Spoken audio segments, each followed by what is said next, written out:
Dr. Phil. She claims she's dying. I do not believe that my daughter has cancer. But Mom says she's lying. Did you put up a GoFundMe page? For my children. You think she's trying to rip people off? Who's telling the truth? You tell the doctor that you had a hysterectomy 2 weeks ago. I've never had a hysterectomy. Why'd you tell him you did? You say you have stomach cancer and you have a heart problem and you haven't seen a doctor in a year. Is she hiding something? You refused to give us any medical records at all. No, I didn't refuse. There was a biopsy done. They said no malignancy. Do you believe you have cancer? I'm trying to think of an answer. How about the truth? Let's do it. Have a good show, everybody. Here we go. This is a safe place to talk about hard things. Stand by, Dr. Phil. I try to be an emotional compass and point you in the right direction. In 5, 4. I am not giving up on you. Go, Dr. Phil.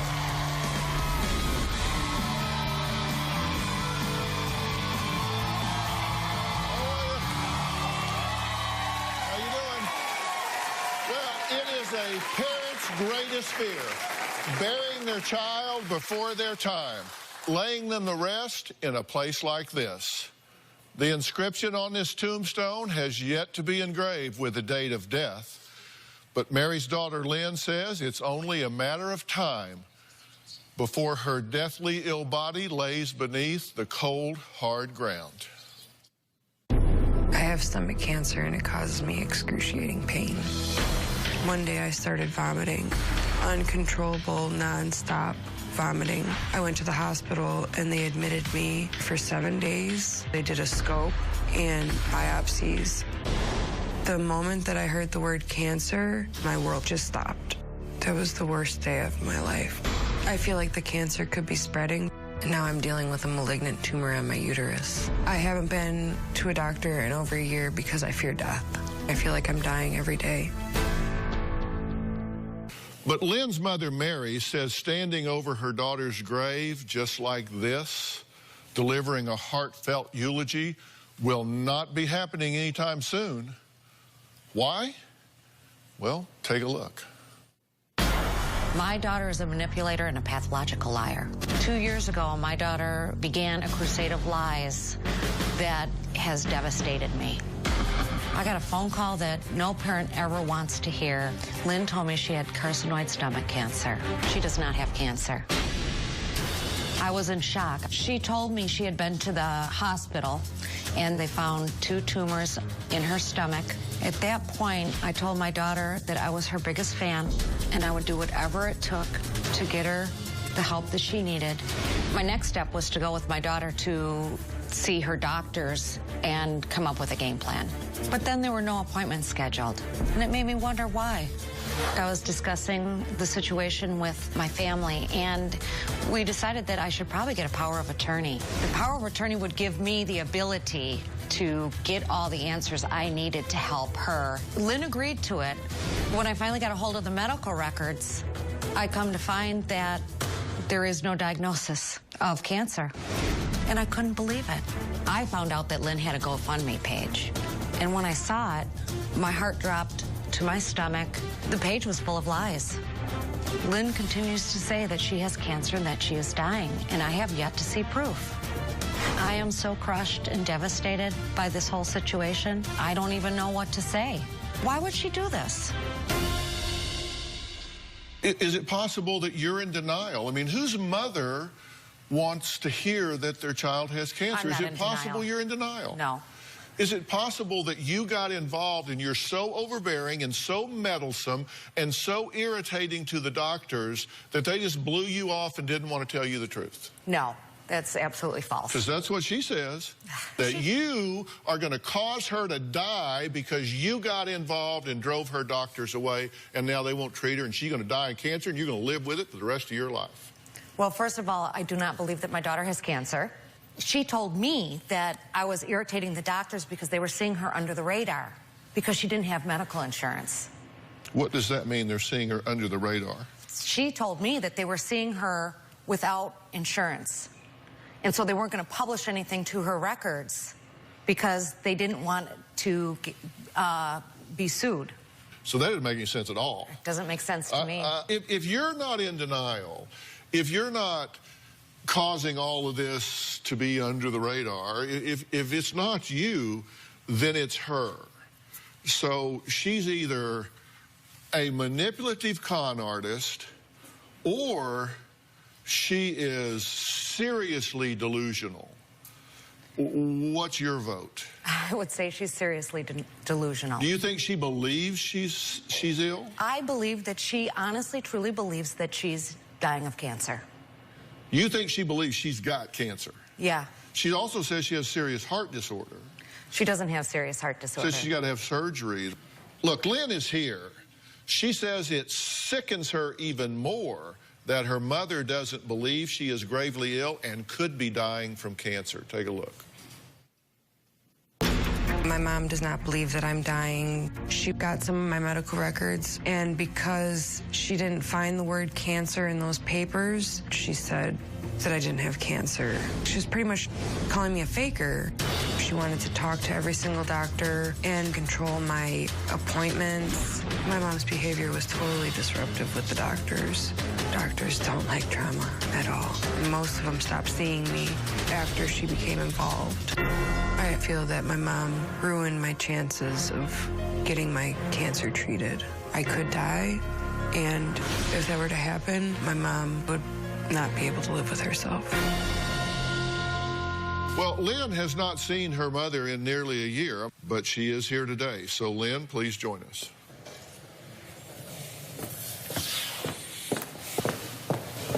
Lynn, Dr. Phil. Nice to meet you. Have a seat right here.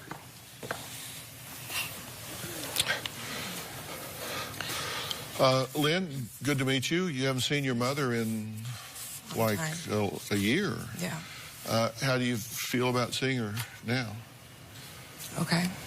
How do you feel about seeing your daughter? I miss her. But you're upset with her. I'm angry, mad, frustrated. I want her to come clean. I think she's seriously mentally ill. You have stomach cancer, correct? Mm-hmm. You said you were diagnosed with a carcinoid stomach cancer, and you had 2 malignant tumors that were found. They were small but very aggressive, correct? I'm not sure how aggressive, but yeah. And you say now you said you had fear at the time that it would spread, and now, in fact, there is a tumor on your uterus, and so that obviously is bad. Why does your mother not believe you? I don't know. My mom hasn't believed me for most of my life about many things. You also say you have a serious heart problem that requires surgery. Why have you not had the surgery? Well, I've had 2 procedures. I've had 2 ablations done. I need more surgery, maybe a pacemaker. You have a stomach cancer. It's now metastasized to other organs of your body, and you have a heart problem, and you haven't seen a doctor in a year. What the hell? I know. I'm terrified. I'm totally terrified. I'm like paralyzed with fear. You just heard Lynn say it's not only cancer that's slowly killing her, her heart is too. She insists only 20% of her heart is still working after years of trauma. Mom says this too is a flat-out lie and just another cry for sympathy. We'll talk about that after the break.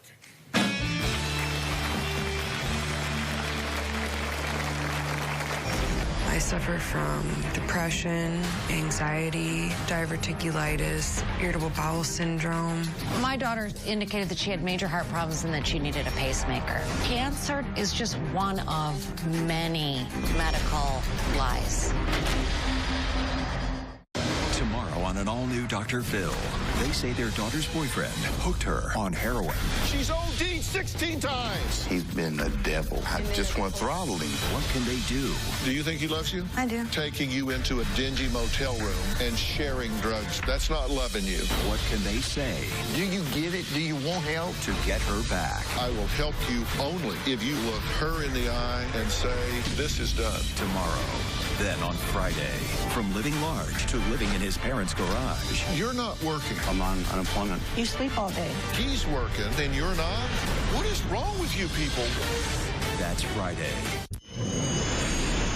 I am fearful every night when I go to sleep that tomorrow I'm going to be rushed to the hospital and find out I don't have much longer. I never in a million years thought that I would be this young, facing so many things. From multiple trips to the emergency room, to excruciating pain, to barely being able to eat, even function, Lynn says this is her tragic reality because of multiple life-threatening ailments and illnesses, including cancer and heart disease.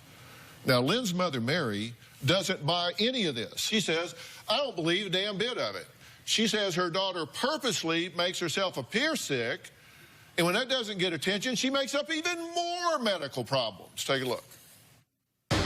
The cancer diagnosis that Lynn claims that she has is just one of many medical lies. My daughter indicated that she had major heart problems and that she needed a pacemaker. I know in order for me to get chemo, I might possibly need a pacemaker. Lynn does have atrial fibrillation, but it can be managed through medication. The biggest fear with my heart is having a stroke or dying or becoming physically paralyzed. When you look at Lynn, you would think that she was dying. She's gaunt. She's got dark circles under her eyes. She's always hunched forward. She is 100% the victim, 24/7. I suffer from depression, anxiety, diverticulitis, irritable bowel syndrome, severe migraines. Once I get a severe migraine, I'll start to vomit, and because of some of my other problems that I have, the vomiting won't stop. Then my heart starts to go, and then it's an ambulance ride. She thrives on the negative attention, because if it's not one thing, it's another. If it's not the rheumatoid arthritis, it's the ulcer. If it's not the ulcer, it's her female parts. If it's not her female parts, it's her heart. I'm anemic, and I have a potassium deficiency. I'm allergic to MSG. People have said that I'm anorexic.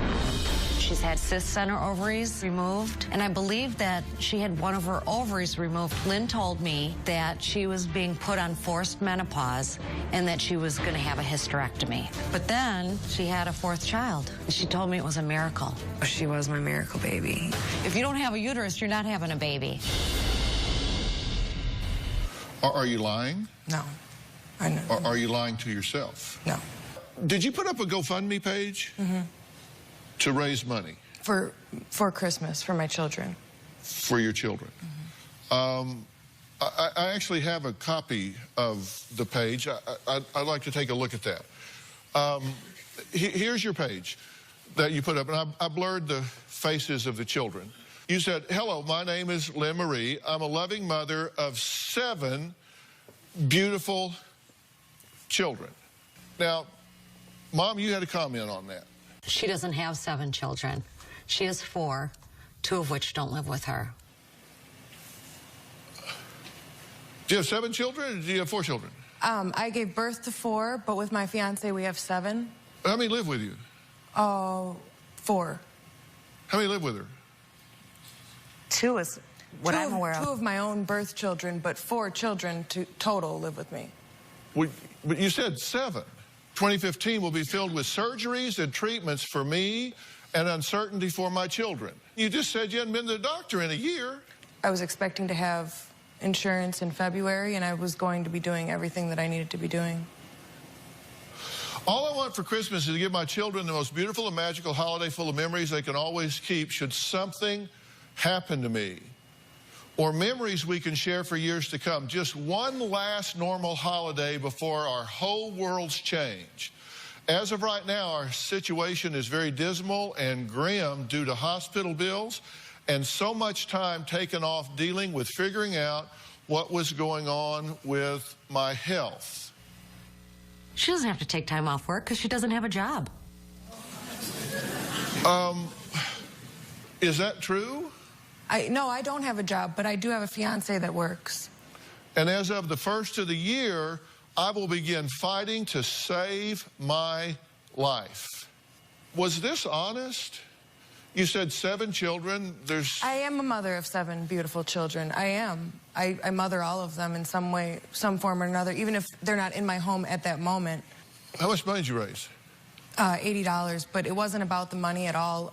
Well, it says up here that you were trying to raise $3,500. I just put a generic figure. $3,500 is pretty specific. Are you embarrassed of your daughter? I'm embarrassed right now with this situation. It's embarrassing She's to be in this often position. embarrassed of me, often. You think this was a rip people off? I believe she had rent to pay. All I got was $80. I didn't push that page. As soon as Cheryl started downgrading me on Facebook, I didn't push that page anymore at all because I knew how much of embarrassment it was to you. Well, Cheryl, that they're referring to as Mary's best friend, she says that she's tired of sitting back and watching Lynn abuse Mary's motherly love and con innocent people into believing she's sick. Well, we're going to add her to the conversation after the break.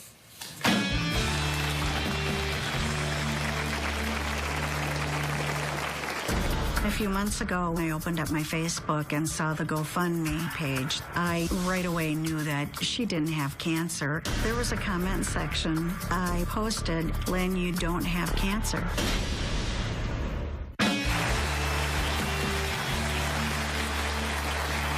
Well, my guest Lynn says that she is suffering from numerous medical conditions, including but not limited to stomach cancer, serious heart disease, uterine cancer, and rheumatoid arthritis in her spine. She also has claimed at one point to have had a hysterectomy and an ovary removed, which forced her into early menopause. But her mother, Mary, says she doesn't believe any of this.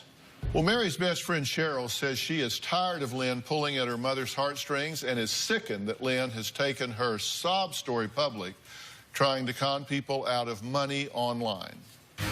Lynn is making this whole cancer story up. I've known Lynn for a long time. I really think she's playing the sympathy card. I think she enjoys that attention. A few months ago, I opened up my Facebook and saw the GoFundMe page. I right away knew that she didn't have cancer. There was a comment section. I posted, "Lynn, you don't have cancer." I was hoping I could stop anybody from donating money. I don't think she received any more than $80. It would almost be easier for me to think that she had a mental health issue than it would be to think that she was just conniving to take money from people. What do you think's going on here? I first want to say I love you. I thought I used to think so. But I do think... You say you used to think so? Yeah. But you question that now? Yeah. If I saw proof that she had cancer, I would apologize profusely. But I don't believe you have it. Well, you believed this for a long time. When she told you this, you shut your life down, shut your world down. What did you do? I committed the next 6 months to gathering information and trying to get her to go to follow through with the doctors. Did she respond when you told her? She did respond. She helped? She came to your aid? She made me sign power of attorney. A lot of these things that I'm hearing through this is so not true. I never said that I had a hysterectomy. I wish I could like have a timeline so I could go through because her timeline is very wrong. I did put together a timeline. And because I wanted to know what was in the record. And we asked you for medical records, right? Mm-hmm. Numerous times we said, please give us your medical records. Oh, well, she didn't really say that I needed to get my medical records here. No. I'll bring the entire production team out here. We requested that you give us your medical records. And you produced not one piece of paper. No, I have a lot of things in my bag. I was supposed to give it to Elise. I still have, like, a lot of paperwork and stuff in my bag. We got them. We have them. Okay. But we wanted you to have the opportunity to give them to us. Oh, okay. Well, But you didn't give them. She does have your power of attorney, so she was able to procure the medical records. So we do have them, but you refused to give us any medical records at all. No, I didn't refuse. Did you give us any medical records? Did you produce one piece of paper? I did not. For example, here's what you told us. You said you were admitted on June 18th of 2012 and discharged on 6/25 of 2012. You said the admitting diagnosis was intractable vomiting, and on the discharge summary notes that there was significant evidence of obstruction. The ultrasound of the abdomen revealed a large mass, that the pathology of gastric biopsy revealed malignancy, and the discharge instruction was chemotherapy. That's what you told us. Okay. Well, you're knitting your brow as though you are confused. These are... No, I said those things, but I didn't say it in that way. I mean, I told the story, but I never said there was an obstruction. The most important thing is gastric biopsy revealed malignancy, correct? Yes. Okay. That's what you told us. We got the actual discharge summary. You weren't there for 7 days, you were there for 4 days. There was the diagnosis of intractable vomiting. The x-ray of the abdomen, there were no dilated loops, no evidence of obstruction. There were no evidence of focal hepatic lesions or gallstones. The pathology of the gastric biopsy, no malignancy seen. There was no, you have stomach cancer? I mean, I've been to the ER many times for the same reason, so... Yeah, we have them all. Okay. And listen, this is great news. Yeah. No, it is. Is that what you're telling me? This is great news. There was a biopsy done. They said no malignancy. She says her left ovary has been removed. I thought that one of my ovaries had been removed. Both ovaries confirmed by Doppler. I don't understand.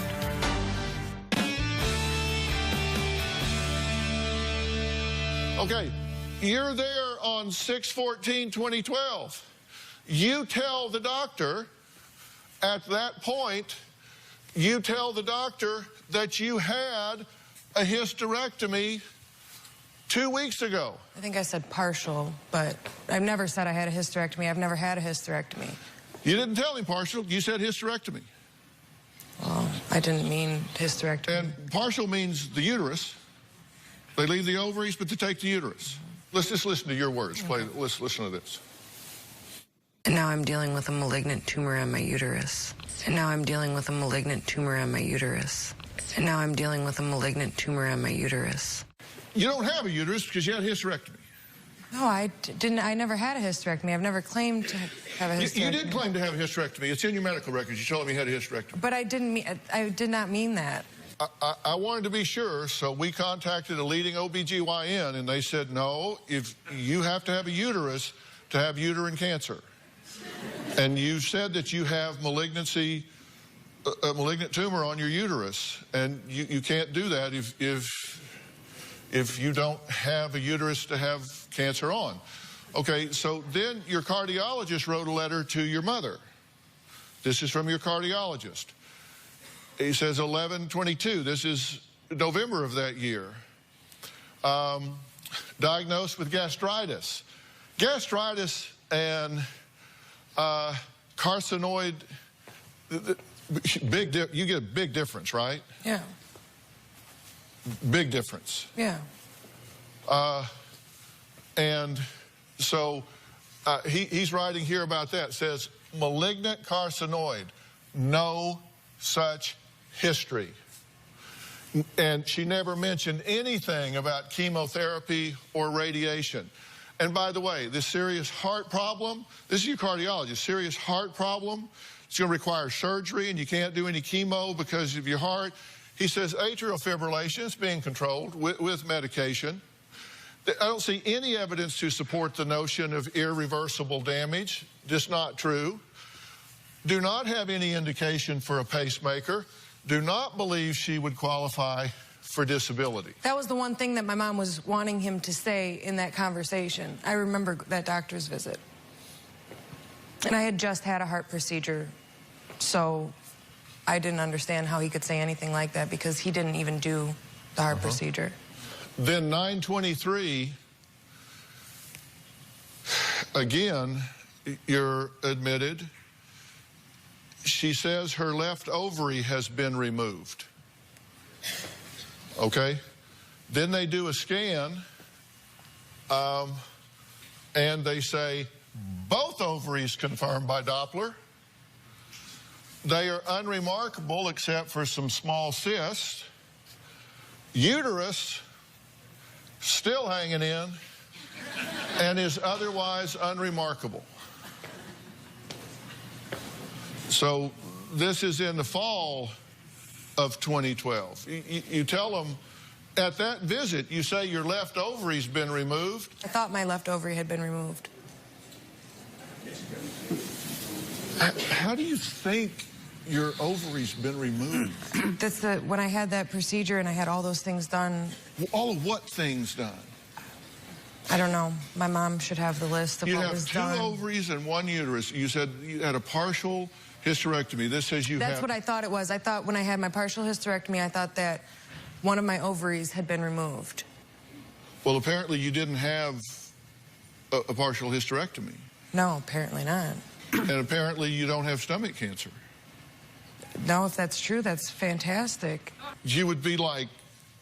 I'm extremely ecstatic if that is true, right? I agree. I am. I just don't believe... I mean, I heard it from a doctor. You said on your tape, when I heard the word cancer, my life just stopped. Did. And I'm just taking that word away. So your life should just be restarting. Yeah, absolutely. You've been taking Norco and Xanax that you're buying on the street.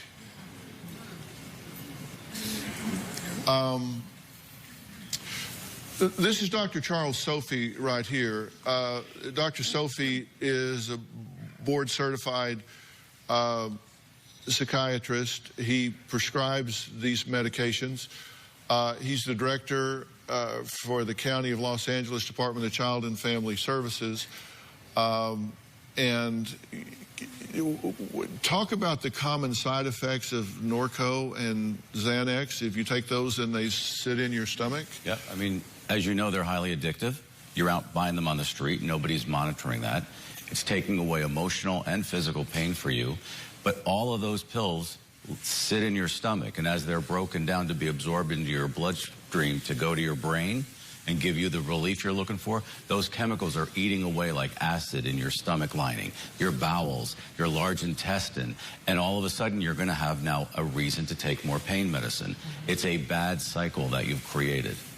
Could this explain the gastritis? Could this 100%. Explain the vomiting? Could this contribute to those 2 things? 100%. You got to get off the pills. You've been under the belief that you had cancer. And you're telling me you haven't even read your records. What the hell's going on here?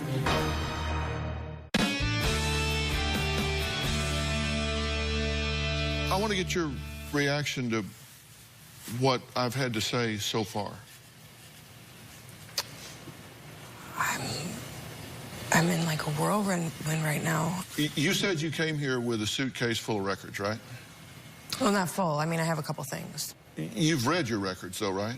No, I've never read my records. I have a lot of records. I have records from many different hospitals. Okay. Look, let's talk. You've been under the belief that you had a metastasized cancer, a serious heart problem requiring surgery and possibly a pacemaker. And you're telling me you haven't even read your records and haven't been to a doctor in a year. Now, come on, what the hell's going on here? You either know that what you're saying is not true, and so you hide behind confusion, or you don't know it, and you can't even wrap your head around it. So what's going on? I don't know. I'm lost. No, you're not. You know that none of this makes sense, right? No, I do understand that it doesn't make sense. I do understand that. If you thought you had cancer and learned that you didn't, you would be like, you just won the lottery, right? Right, but I still don't even 100% believe you right now. Do you believe you have cancer? I don't know. I don't know. Come on. The biopsy said you didn't have cancer. Your doctor said you don't have cancer. You told people you had a hysterectomy. My heart condition is worse than what you guys think it is. I know it for a fact. I live it. I live it every day. You haven't been to a doctor in a year. How do you know what your heart condition is? Because I feel it. I feel it inside of my body.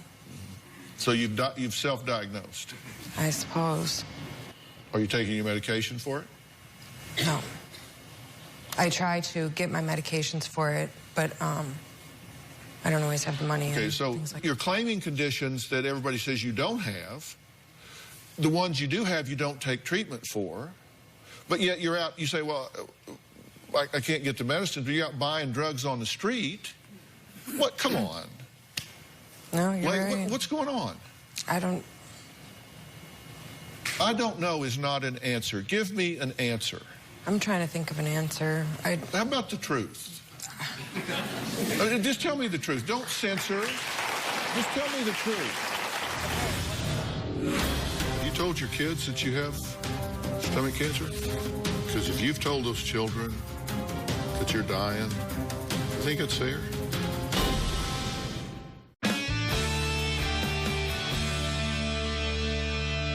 I want you to tell me the truth about what the hell's going on. You have a condition you're not treating, but yet you're out buying drugs on the street. You're claiming conditions that doctors say you don't have.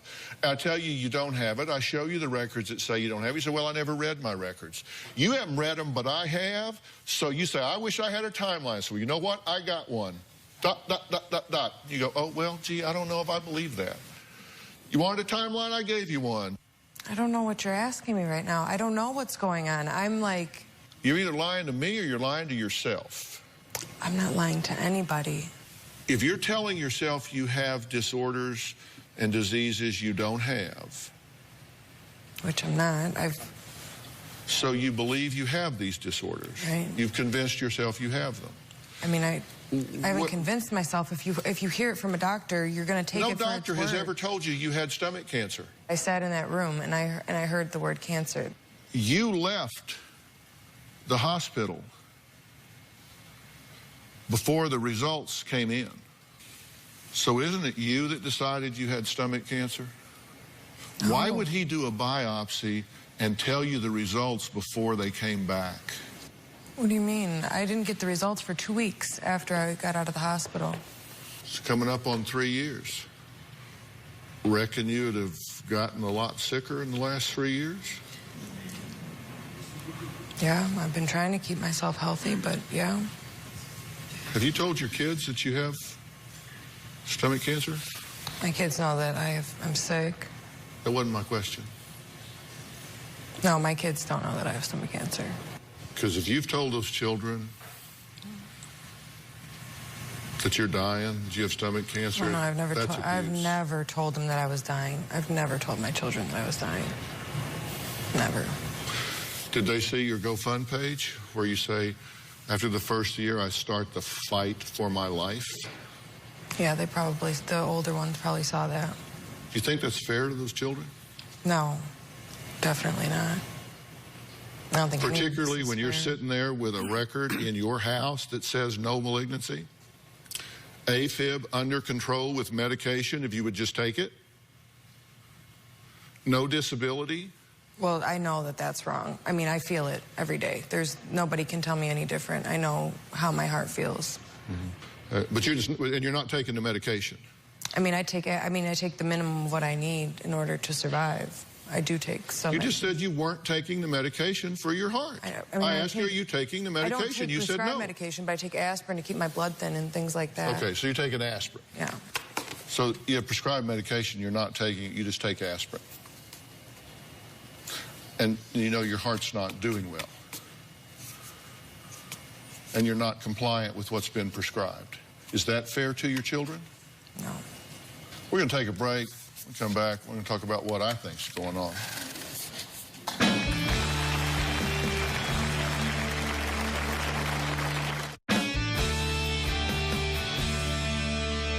You know, there are a variety of possibilities that are going on here. The good news is that there's nothing in your medical record that suggests that you have malignancies. There's nothing in your medical records that suggests you are requiring heart surgery. Now, there may be things under the radar or that you have secret meetings with doctors about that you talk about that they're not writing down because your insurance won't cover it or whatever. I don't believe that for a second. I've never met one bashful about charging. I always go through a differential diagnostic process. If I were treating you, you know, one thing we know is there's something known as somatic symptom disorder. It's characterized by distressing physical symptoms with abnormal thoughts, feelings, and behaviors in response to these symptoms. And they're unduly threatening and harmful. And people tend to think the worst about their health. So this is kind of the broad category. Then there's the consideration of illness, anxiety disorder. There is a preoccupation with having a serious undiagnosed medical illness. And even though somatic symptoms are absent or only present in mild intensity. And so these are people that just worry themselves sick about being sick. Then there are factitious disorder. The worst of is Munchausen's. And these are people that are characterized by falsification of physical or psychological signs or symptoms, and the induction of injury or disease in themselves or another. And then there's malingering, the intentional reporting of fabricated symptoms that's motivated by the achievement of money, avoiding responsibilities, or obtaining drugs. These are people that fake it for secondary gain. There are people who can and will help you get this under control. And I want to make you an offer of figuring this out. And toward that end, a good friend of mine, a colleague that I respect greatly, that I've known for an extended period of time, Dr. Kaligi, is right here. Dr. Kaligi, raise your hands so we can see here. The handsome Dr. Kaligi. He is the founder and executive director of Creative Care. And they're located in Malibu, California. And these guys are world-class and world-renowned. They provide drug, alcohol, mental health treatment for 25 years. People come from around the world to Creative Care. And I asked Dr. Kaligi to be here today because I've asked him if he would talk to you and agree to take you to Creative Care and get to the bottom of these things with you to try to get you turned around so you can get to full functioning and health and happiness. Would you like to do that? Yes. Because I would like to make that gift to you and to your family. Dr. Klee, can you help her? Absolutely. I think you can. A special thanks to Dr. Charles Sophie for assisting us today in the show. And I also want to take a personal moment to acknowledge all of those out there that have helped make my new book, The 2020 Diet, Turn Your Weight Loss Vision into Reality, #1 on the New York Times bestseller list.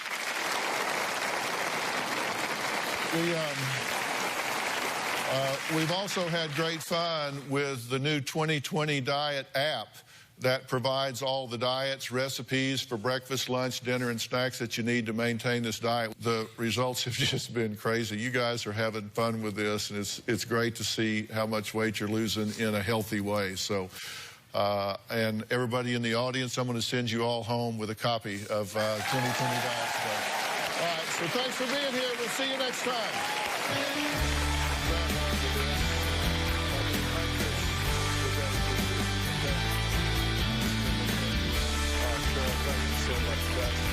Thanks so much.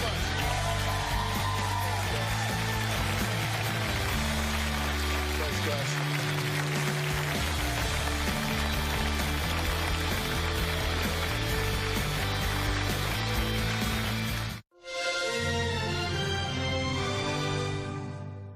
Today on an all-new Dr. Phil, she claims she's an outcast. She says she's a victim. They say you spoiled her. Did her family abandon her? You're turning tricks every day, right? I had nowhere to go. Or did she walk out on them? You said I'm this manipulative liar. You are. You lie about everything. I stole your credit cards. I wrote bad checks. I smoked. I slept with boys. What am I lying about? Everything. Let's do it. Have a good show, everybody. Here we go. This is a safe place to talk about hard things. Stand by, Dr. Phil. I'll try to be an emotional compass and point you in the right direction. In 5, 4. I am not giving up on you. Go, Dr. Phil.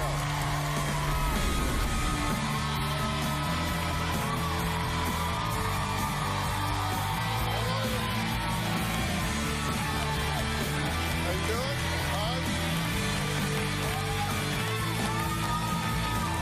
Okay, take a look at these sweet little girls. This is Cassie, Taryn, and Marissa. And these are their parents, Robin and Monty. Looks like a happy group, doesn't it? But there is one family member here who claims they are being treated like the outcast of the family.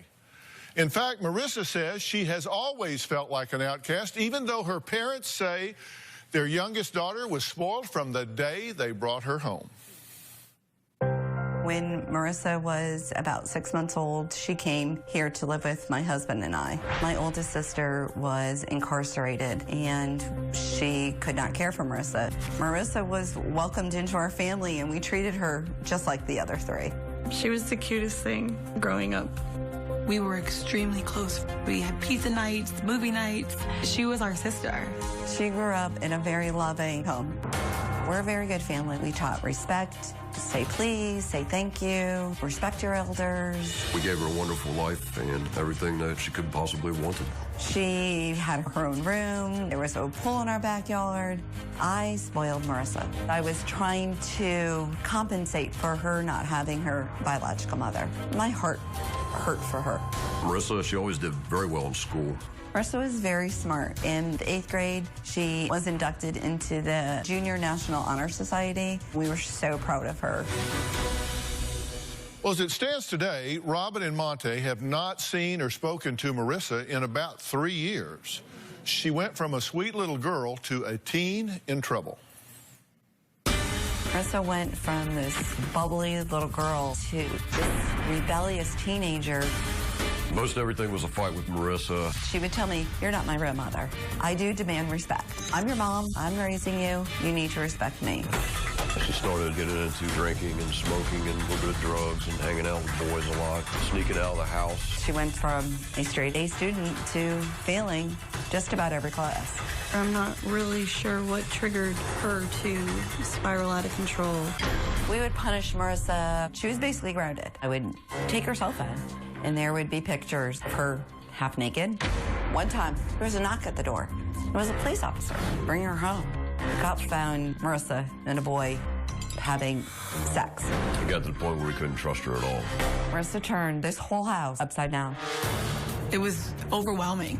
My parents never dealt with anything like this before. Marissa became this monster I just couldn't control. She never finished high school, and she dropped out. My husband and I both told her, you need to follow the rules. If you don't like it, you can leave. Well, Robin and Monty said she left, and she left all right. And what she walked into was way worse than any parent could imagine. I found out that Marissa was putting ads as an escort. She has nowhere to go now. She is prostituting herself now in order to be able to survive. A friend sent me one of her online ads. And when I read the ad, I thought I was going to get sick. I couldn't believe it.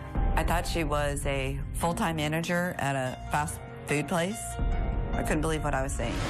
What I feel about my little baby escorting is very hard for me to accept. When I found out, I was angry. I didn't want anything to do with her.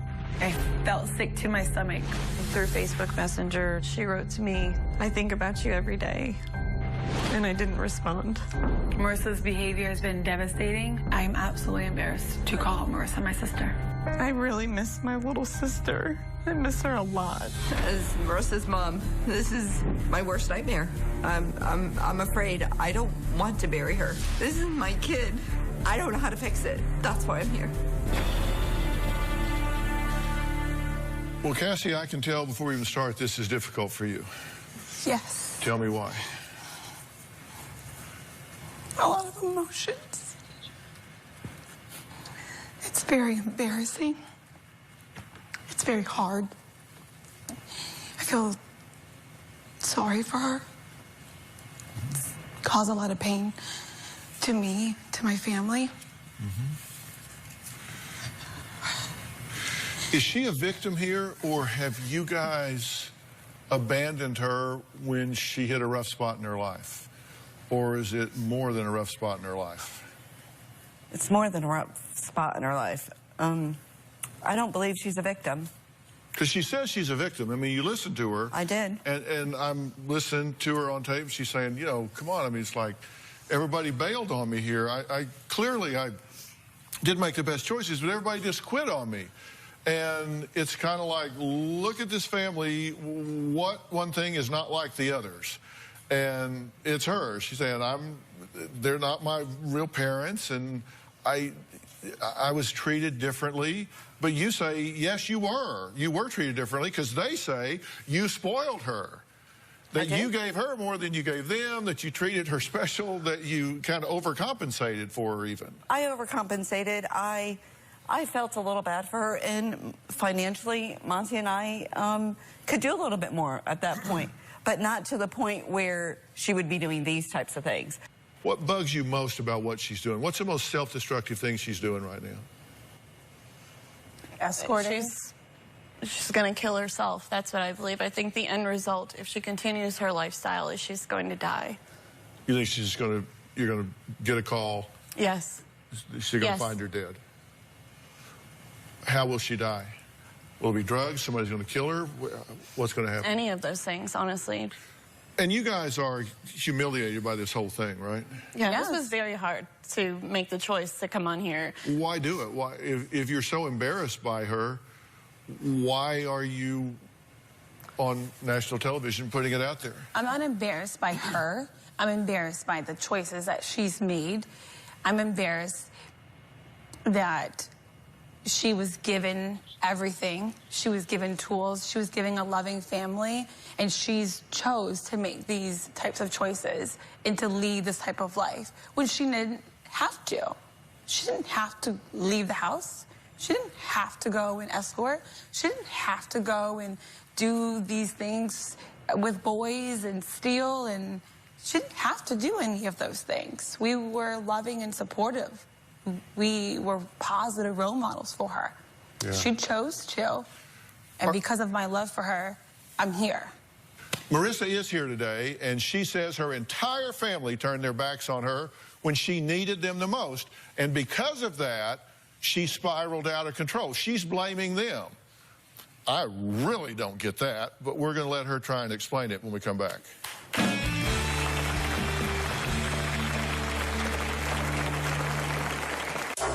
I was only my mom's child when I was on my best behavior. When I wasn't on my best behavior, that's when I became her niece. I've never turned my back on Marissa. I don't know how they sleep peacefully knowing that they once had a sister or a daughter they abandoned. And later, I I stole your credit cards. I wrote bad checks. I lied to you. I smoked. I slept with boys. I've been a prostitute. What do you think I'm lying about? Everything. Okay. Tomorrow on an all-new Dr. Phil. Winning the lottery changed our lives for the worse. You're saying he saw it as he won the lottery. She has money signs in her eyes. You make me sound like this evil person that's like, give me your money. I do not like her treated like you treat her. You won't believe You violated her makeup and lip gloss. how nasty this gets. I went to put it on and I'm like, oh my God. That's tomorrow. Marissa's biracial. Marissa's biological mother is white, and Marissa's biological father is black. As she got older, Marissa was very self-conscious. Marissa felt like at times that she didn't fit in. She felt that the blacks didn't accept her as being black, being white, that race didn't accept her. As far as her being a mixed race, I just loved her, and I would just tell her, who cares what anybody thinks? We all love you. Robin and Monty are here with their daughters, Taryn and Cassie. All four are concerned about their family member, Marissa, who was raised with them in what they say, and I think anybody that would look from the outside in or the inside out, was a very normal and loving home. Marissa admits she turned to a dangerous life of escorting, and her family wants no part of it.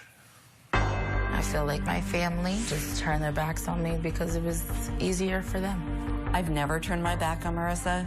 I've always been there. Their lives have just gone on, and they just completely forgotten about me.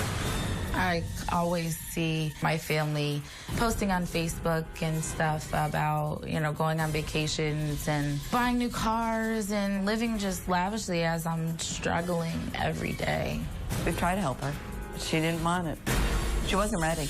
I was only my mom's child when I was on my best behavior. When I wasn't on my best behavior, that's when I became her niece.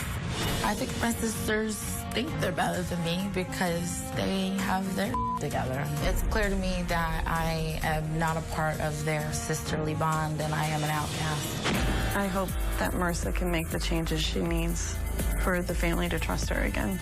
Even though Marissa's been out of all of her life, I'll never give up on her.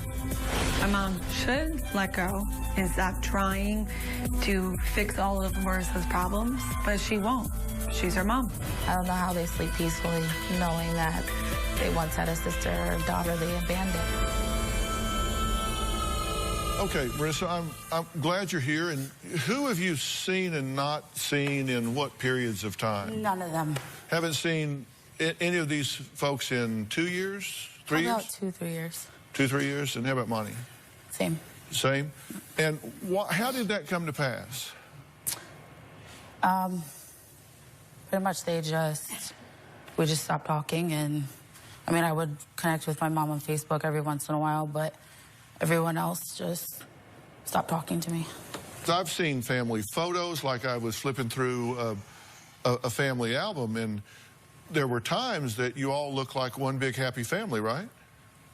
Look like it. I mean, look at the pictures. I don't remember. I mean, I could barely remember that. But what was the point at which you said, it's broken, it's not working? Probably when I left home. I was 17. Okay, and why did you leave? I didn't feel like I mean, she told me that I was going to have to leave when I was 18 anyway, so I didn't want to be there anymore. I wanted to go out and do what I wanted to do. Okay, so you made the choice to leave. Ultimately, yeah. You weren't driven out at first, you made the choice. I mean, it was that uncomfortable of a situation where I didn't want to be there anymore. And what was uncomfortable about it? I wasn't wanted there. I mean, you could obviously tell. I mean, you could just tell I wasn't wanted there. I was constantly. How could you tell? I was constantly getting in trouble. I mean, they were constantly telling me that when I turned 18, on my 18th birthday, I was going to have to get out anyway, so. How were you getting in trouble? Lying, sneaking out, boys, drinking, smoking. Stealing. Stealing. So everything. you were I'm admitting what I can say it. I'm admitting everything. I can say it. So you were doing things that were contrary to fitting in to a trust relationship with the family. You were sneaking out, drinking, lying, stealing. What were you stealing? Money. Uh-huh. Credit cards. That's money. It's the same thing. It's money. Okay. All right. And so they objected to that. So yeah. You felt like you weren't welcome because of your behavior. Is that unreasonable? No, it's not completely unreasonable. They didn't push me to make the choices that I did, but there was things beforehand that definitely played in part of why I did the things that I did. Okay, what were those things? Like when I was raped when I was 13. That was complete. What? Taryn, when I told you, and we sat on the couch together. No. Are you kidding me? This is Are part you kidding of me? your lies. And I explained everything. Are you serious? You were raped? Are you serious? And are you kidding me? We sat on the couch and you said, all right, we're going to get together and we're going to tell Auntie Robin together. No, we did not. Yes, I did. All right. That is a bold Why would I sit there and lie about it? That's your problem, Marissa. What's my problem? I'm not. What am I denying? Your problem is the lies, and you believe them. You believe them, Marissa. This is what I can't. I cannot. Question? Why would I lie about something like that? You lie about everything. All right. I'm lying now. Come on the show to come and lie. Do you honestly think if we knew that you were raped at 13, we would not do anything about it? Nothing was done about it. What did you tell them? I told him exactly what happened, that this man took me into the back of the woods. I had made a joke. I said, oh, I hope you're not taking me back here to rape me, and that's exactly what he did. Did you make up the story, like, on your way here? Are you serious? I am serious. Okay. This is all of it. No. Okay, did she tell you that? No, she did not. Did she tell you that a man picked her up, gave her a ride on a moped, took her to the back of the woods and raped her? No. And what did they say when you said that to her? What did she say? It was that brushed over the shoulders that I can't even remember what they said about it because nothing was done about it. Okay, well, we're going to find out what Marissa says Robin did that was abusive and made her feel worthless. We heard what she feels like happened when she reported a rape at age 13. We're going to find out what she says happened from Robin's standpoint that made her feel worthless. We'll be right back.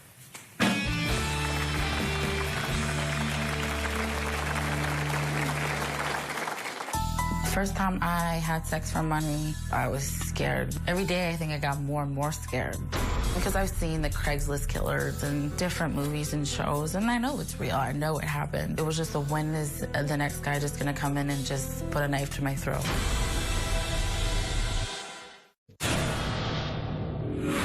My mom was a bad mother. She never gave me love and compassion I think I needed. I was a good mom. I gave her love. When she needed something, I provided for her. When I would come home from school crying after all the ridicule from the kids, she never told me she loved me. I was there for her whenever she needed me.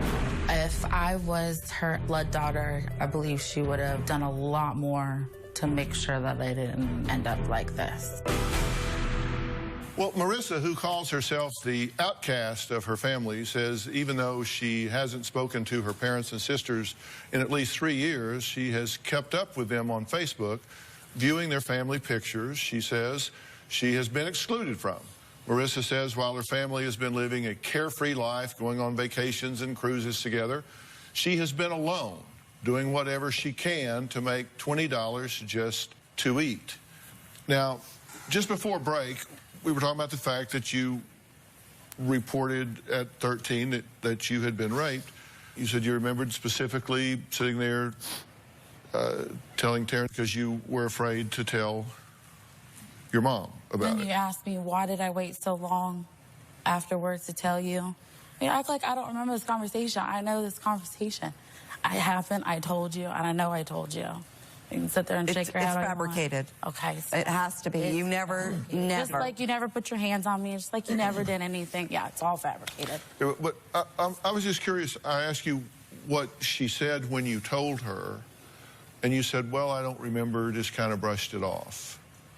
But you remember telling her, did she get upset? Yeah, she did got she upset cry? and she did was she like, say, I really think we should go tell Mom. Did she let's call the police? What did she say? We don't talk about, she said we should go tell Mom, and that's what we did. We got together, she sat right there with me. Taryn really spoke for me and kind of pushed me into telling her so because then the three of you went scared. and reported this to your mother.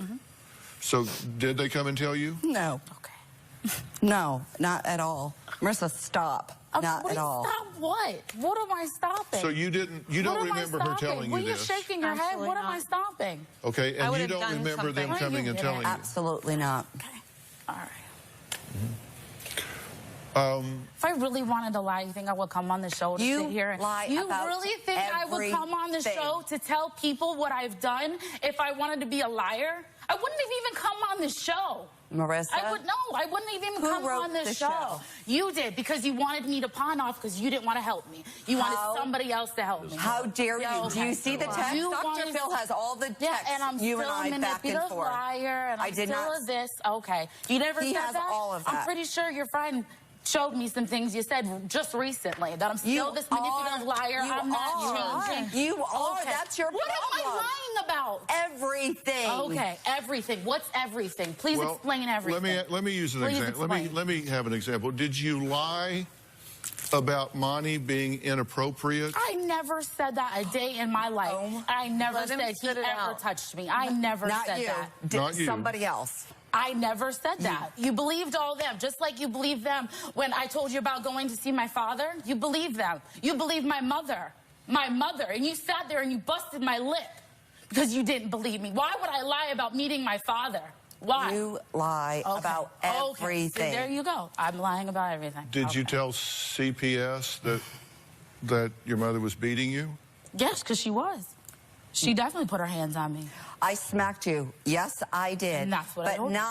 Not beating you. Brush everything off. No, Marissa, you're a liar. Okay. Who stole the Durango? I did. You want to say that I did? I stole your credit cards. I wrote bad checks. I lied to you. I smoked. I slept with boys. What am I lying about? I would not have come on this show to lie. Why did you come? I need help. Every time you went to a new place, like a new family member's place, that was help. No, it wasn't. When did you ever offer me to come sleep on your couch? I didn't. When did you ever offer me to come sleep on your couch? I didn't. When did any of y'all offer me to come sleep on y'all's couch? When you're done, I'll go. So your negative, harmful, poor choices fears for my safety. So no, I'm not going to allow you to come and sleep on my couch. Because for your you've allowed people I raped and killed people. We don't know who you're around. You've allowed people. You're around him. You've allowed. Are you serious? Forever, I'm supposed to just be that. When I'm sitting there telling you that I'm ready to change and I'm ready, but again, that's why we're here, always gonna go back. That's why we're here. That's why I wrote the letter. Why? That's why. Because I love you, Marissa. You say it, but I don't feel it. Are you serious? I love you. I want nothing more than for you to be in our life. I don't think so. That's what I want. I'm telling you, that is what I want. That's what these girls want. We put ourselves on this show. We have everything I don't know why in our life. On this show. To get you help. Marissa, we dropped everything to come on this show and do you our guys best act like you're doing the biggest thing in the world. I'm coming on the show and admitting all my problems. You have nothing to lose, honey. What do you mean I have nothing to lose? You have no friends. You don't have a career. Like, you don't have things to lose. Well, I'm starting to get my feelings hurt. I'm sorry, Dr. Phil. I know. Everybody's talking about, like, well, I did the worst thing in the world. I came on this show. Like, I mean, look what sacrifice I made for you. I've gone to hell for you. I'm on the Dr. Phil show. I come here every day. I kind of like it.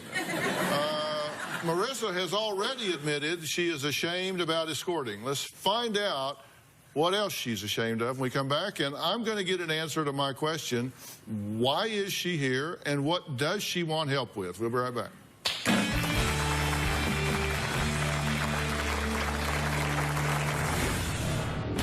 What was the constant fat jokes for? What was the constant calling me names for when I didn't even do it? What was I doing? Calling you names. What names?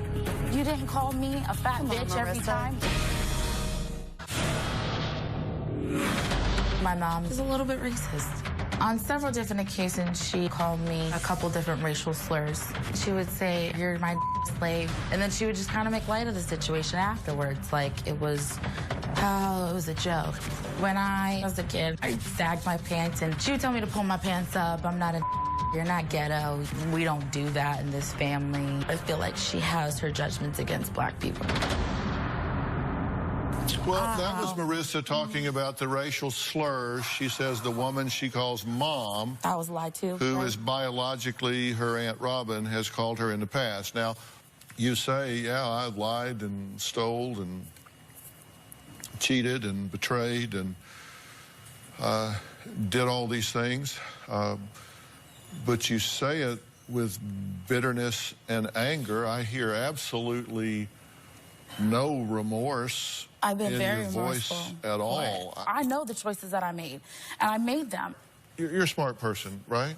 Me at a 4.0, you were in National Honor Society. I mean, you seriously, But the things that's what makes me angry, because even then, I was still getting joked for my weight. I was still constantly getting yelled at. What was I doing when I was a kid? What was so bad before I was drinking, before I was smoking, what was the fat? You're a fat this, you're a fat that, barking at me, just shut your mouth. What was the constant fat jokes for? What was the constant calling me names for when I didn't even do it? What was I doing? Calling you names. What names?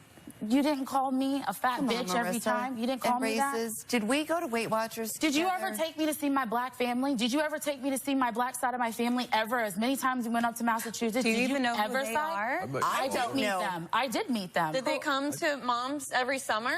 Think about that. Your black family. What black family? What do you mean, what black family? I do have a father, and I believe he is black. Okay. He's incarcerated. Okay, but they're still his family. My grandmother, my cousins, my aunts, my uncles on their side, any of them. To the negativity. How do you know that's negative?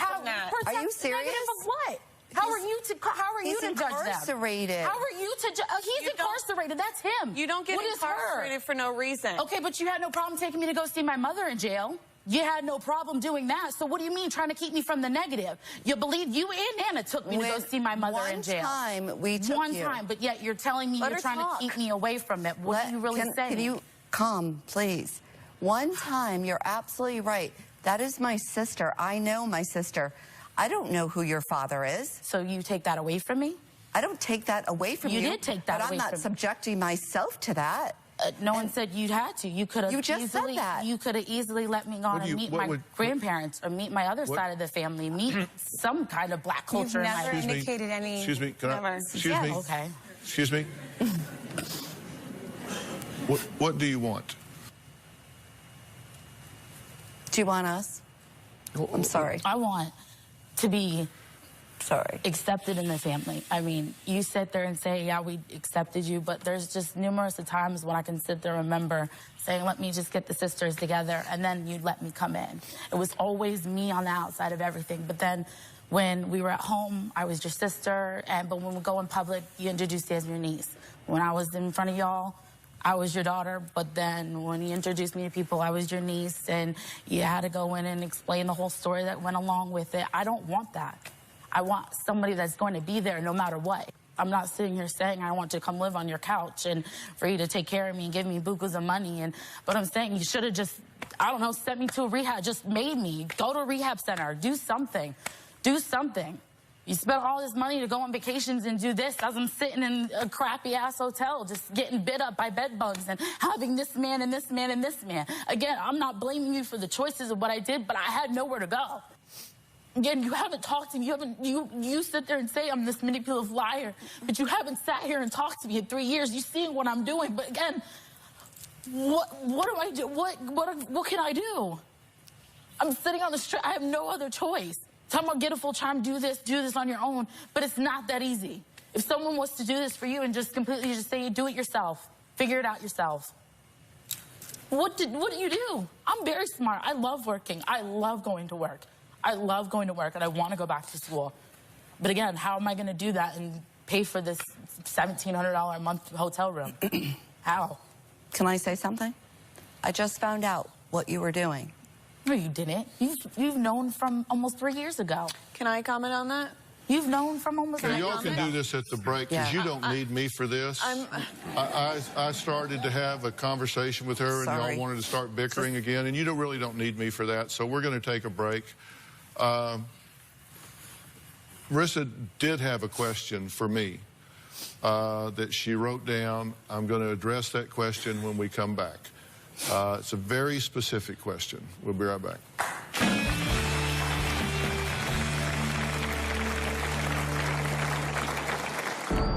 My mom told me my biological mother made wrong choices in her life and ended up being in jail. If I don't get help now, I just feel like I'm just going to be in the same path and the same things are going to keep repeating itself. Tomorrow on an all-new Dr. Phil. After her husband hit the lottery, He would say, you're not entitled to anything. things got nasty. You violated her makeup. I went to put it on, and I'm like, oh, my God. That's tomorrow. When I think about myself, I feel ashamed. I feel like I shamed family. I feel like I let myself down. I feel like I gave up on myself. I want to stop looking at myself in disgust. I want to stop looking in the mirror and crying. Day after day, and I was the only person to talk to you. The only one. How dare you? No matter what I've done, how dare you? And I sat there, and I still was on your side, and I still never turned my back on you. I didn't ask for anything from you. You couldn't even respond.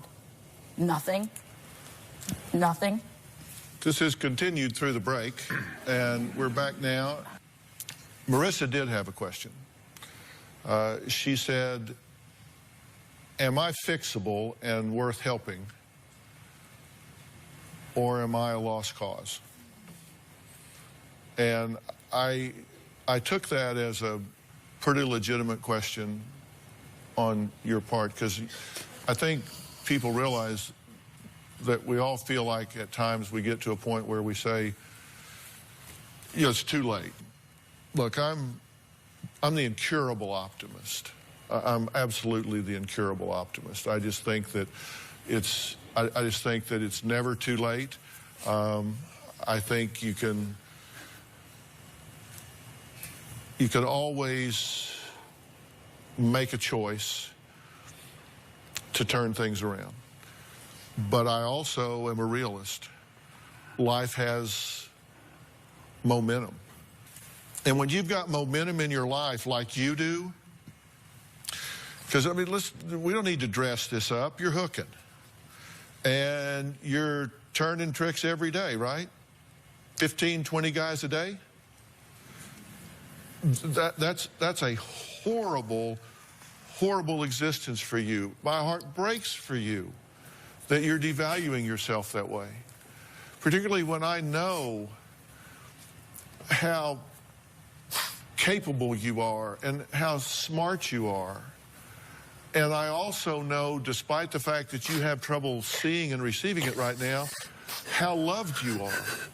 These people love you. And I know you can't receive that right now, but even Monty, he loves you. Your sisters here love you. Your mother loves you.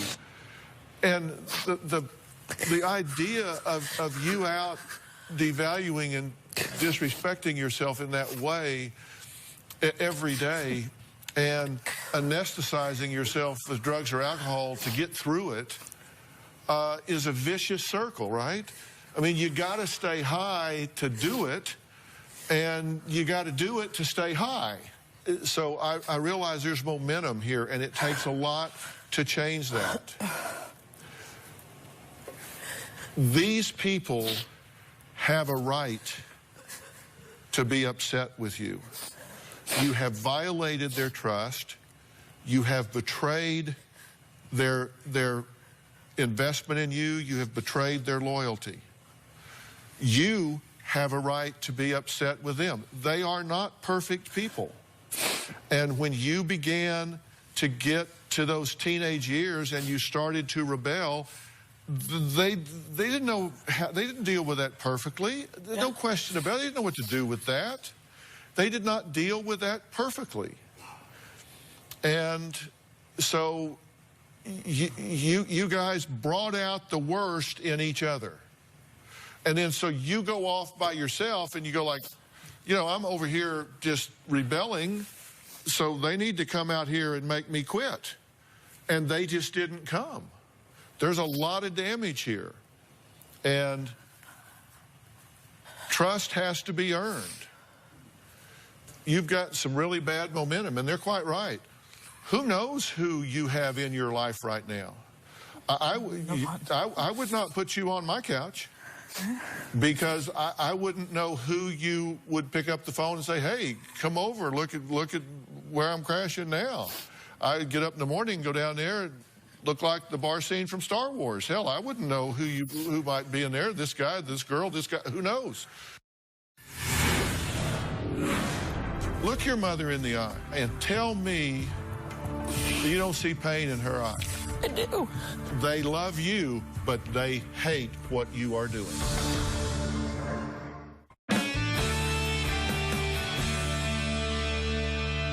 I think that this family is broken. Look her in the eye. Look your mother in the eye. No, don't look away. Look her in the eye and tell me you don't see pain in her eye. I do. This is not the look of a woman that doesn't care about you. That doesn't mean she's not so mad at you she could pinch your head off of you, because she is and she could. She has every right to be mad. Yes, she does. I'm not taking any of those rights away from you. Yes, she does. But through that, there's one thing I've learned a long time ago, and this is a truth you can count on, thank God, because I'm probably the most flawed man you may ever meet. You can love someone and not love everything they do. And this is the perfect example of it. They love you, but they hate what you are doing. You love them, but you hate some of the things they're doing, right? You think they have been uptight bitches. I mean, you're seriously, right? You think, you know, what are you, little Miss Goody Two-Shoes? Come off your high horse. I'm still your sister. You act like, ooh. Well, listen, you gave them a pretty good ooh moment. Okay? I mean, I did it to my life, though. I never... Yes, but you did it to them, too, because they're invested in you. They have invested in you. They love you. They care about you. And then when you go off, it reflects on them. It's their failure, too. Because they're asking themselves, like, well, what could I have done? Why didn't I see? Why didn't I recognize? This has affected everybody. And you come out here and you have one strategy in your life, and that's get them before they get me. You come out here like this. That was not why I came on the show, to get them. That's how you came on the show. It may not be why you came on the show, but it's how you came on the show. And people get that way when they're under attack. And you're here under attack because you are attackable. You are doing some really bad things. And those things need to stop. Mm-hmm. You need to be pulled out of that life, and you need to get your feet on the ground. You need help at so many different levels, and believe you me, it is above their pay grade. Yeah. It is above their pay grade. There are mental, emotional, social, and lifestyle issues with you. You need a restart and a relaunch. And to do that, you got to get out of your environment, and I am willing to help you do that. Okay, I'm willing to help you do that. I'm willing to pull you out of that world and get you where you need to be to get your feet on the ground. Okay? And I'm not sure yet what that needs to be. I'm not sure whether you need to be in rehab. I'm not sure whether you need to be in some type of inpatient program to get you reacclimated. I don't know. I need to have you carefully and thoroughly evaluated. And then you know what I'm willing to do?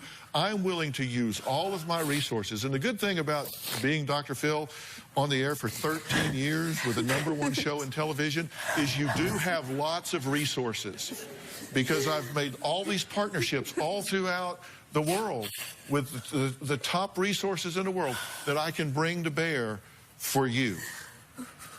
And are you worth it? Well, all I can tell you is I am willing to use my best resources on you.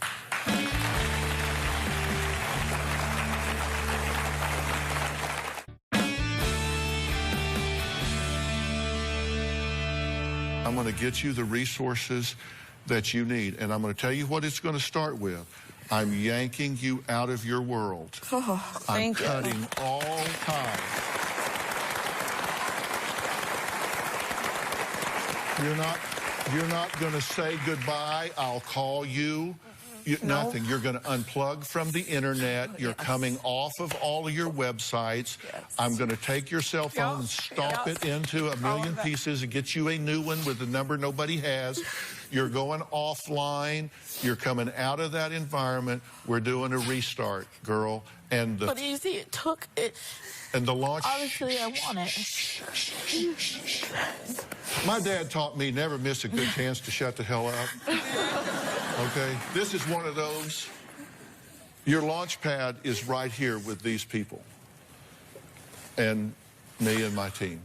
Will you just say, I will do what you tell me to do? I'll do what you tell me to do. Yes, thank you. Thank you. Thank you so much. I will do what you tell me to do. Thank you. Thank you. Thank you. All right, fair enough? Yes. We'll do this. You need more help than you guys. You can't love her through this. We need to do some reprogramming. All right, we have to go. I want to thank all of my guests today. To weigh in on today's show, log on to drphil.com and share your thoughts on our message boards, or use hashtag Dr. Phil or hashtag Feeling Rejected. Don't we all from time to time?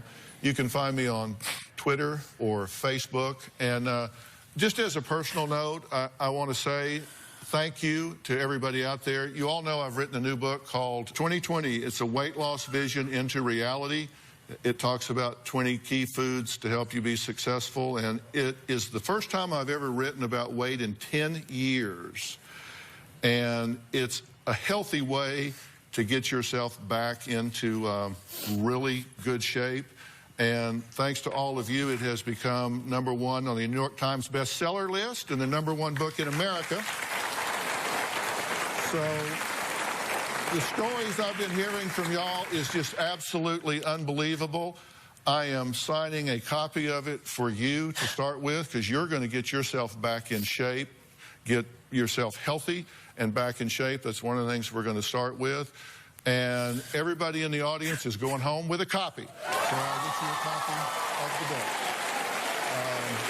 Thank you so much for being here. All right, we got a plan? We got a plan? You guys.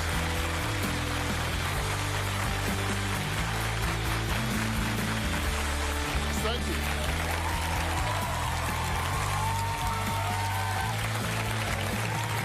Thank you.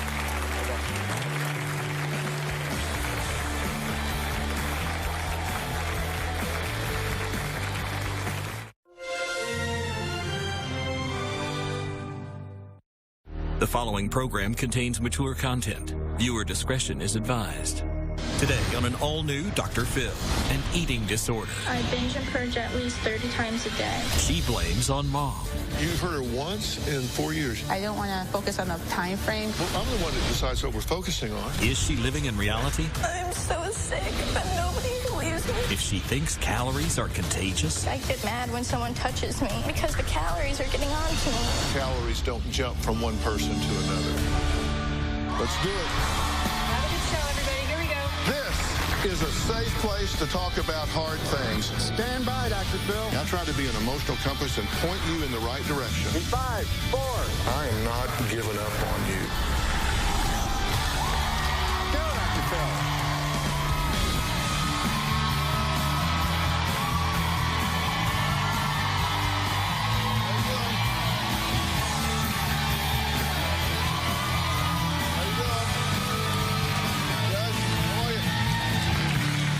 Okay, take a look at 15-year-old Bella. Most girls this age are focused on school, extracurricular activities like cheerleading or dance, and of course, dating boys. But my young guest today wrote to me because her life is consumed by thoughts of food every waking moment of the day. Here's what she said in a video message she sent to me. I really need the help from Dr. Phil. I binge and purge at least 30 to 50 times a day. I don't go to school anymore because I spend most of the day throwing up in the bathroom. I don't know what to do anymore. I cannot think anymore. I cannot breathe. I believe I'm going to die because of this very soon. Well, Bella says she binges and purges 30 to 40 times a day, cannot concentrate on school, hoards food in a drawer under her bed, and she says she eats flour, or anything that will make her nauseous, and has even wished she could weigh as little as 62 pounds. Take a look.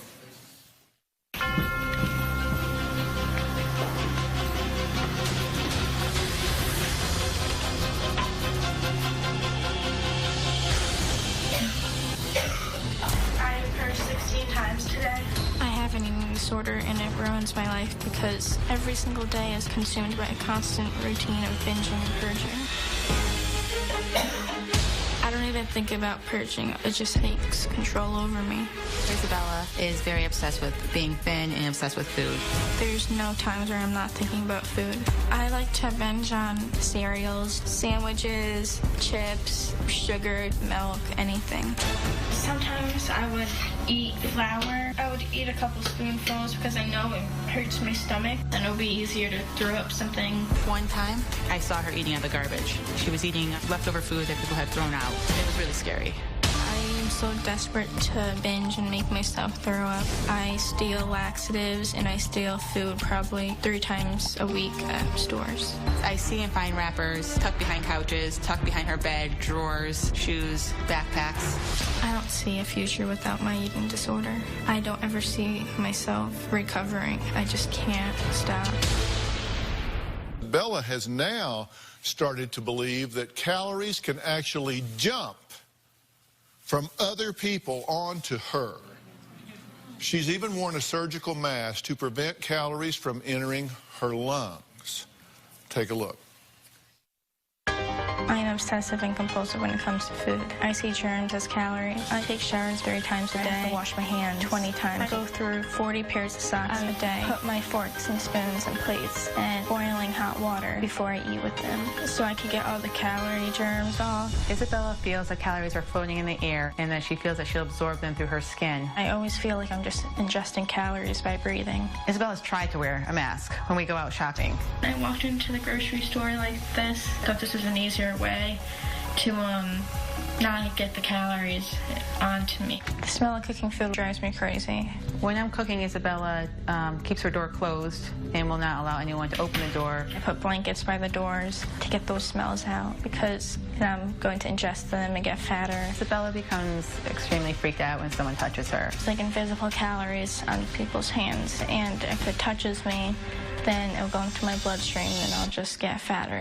The other day when I accidentally touched Isabella's hand, she freaked out. When I'm around Isabella, I feel like I'm constantly jumping through hoops. I don't know how to make her happy. I know scientifically I sound crazy. I just think this way.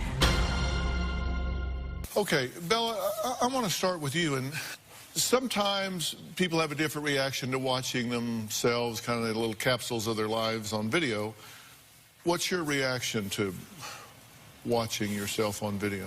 I think I just look so fat in that video. All right, so that jumps out at you, that you look fat in the video. What else?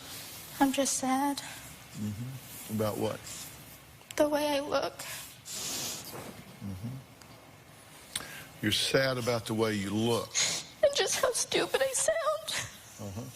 And what sounds stupid to you?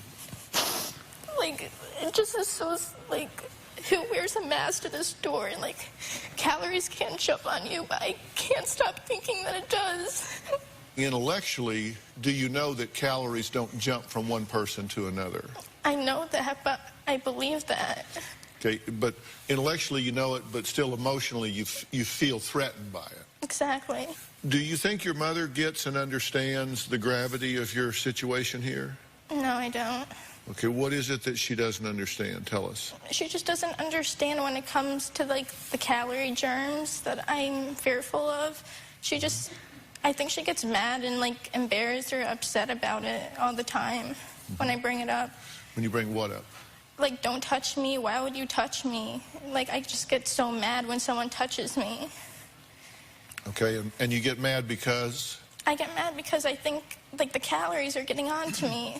Okay, and you called them calorie germs? I call them calorie germs. Okay, and there's no such thing, so you can't use that term with me. I won't come into your delusional system with you because I know there aren't calorie germs. Did I hear it right that you've never seen her throw up? When the show was at our house, I actually was walking at the end, of her actually throwing up. I've never actually physically seen her throw up prior to that. You've been doing this for how many years? The throwing up, probably for 4 years. Okay, and you say you've been doing it an average of 50 times a day? Yes. Okay, so that's like 1,500 times a month? So that's like 18,000 times a year for 4 years. So do the math, that's like 70,000 times. And you've never seen your daughter throw up? She says she's thrown up 70,000 times, and you don't believe that. I don't believe that. But let's say it's half that. You've never seen her throw up? No. Where the hell have you been? Do you live in like Buckingham Palace or something? How do you live in a house with somebody that's throwing up 7,000 times? Let's cut it 90%. You've never seen it one time? No. She doesn't see me because I stay in my room all the time throwing up. Do you hear her? I heard her when she was in the house that last time. But she also. You've heard her once in 4 years. That's correct. I also don't think it's been 4 years. That was another thing. But I don't want to focus on the time frame. Well, I'm the one that decides what we're focusing on. Okay. I'm sorry. What I'm trying to say is she does. She has her own bathroom. She doesn't eat her meals with us when she throws up. So there's never really a predictability pattern. I'm curious, what do you want to focus on? Because I'm trying to figure out how to change what's going on here. No, I am too. I'm pretty sure you don't know how to do it, or I don't. you wouldn't be in this situation. Correct. You got a daughter that wants to weigh 62 pounds. If she's exaggerating, that means she's out of touch with reality. So this seems to be spinning way out of control. It is. What I'm doing is not working. Okay. Wow. It's really interesting to me how this thing's a whole dynamic, because I don't really think this is about her. Okay. I think this is a real family issue here. I do too. Yeah. And I don't really even think we're talking about an eating disorder here, to tell you the truth.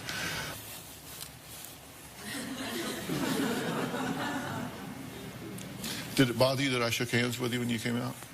Yeah, I did. Did you think something was going to jump off of me onto you? Well, you could have eaten something, and then you could have got the calories on your hands, and then you could have put it on my hands, and then I could have got into my veins, and then I could have got into my stomach. Well, how do you know I wasn't as worried about something jumping off of you onto me? I don't know.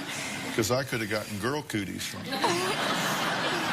Yeah. You never know. All right, we're going to take a break. Bella says her mother actually chained their fridge shut. Find out why when we come back.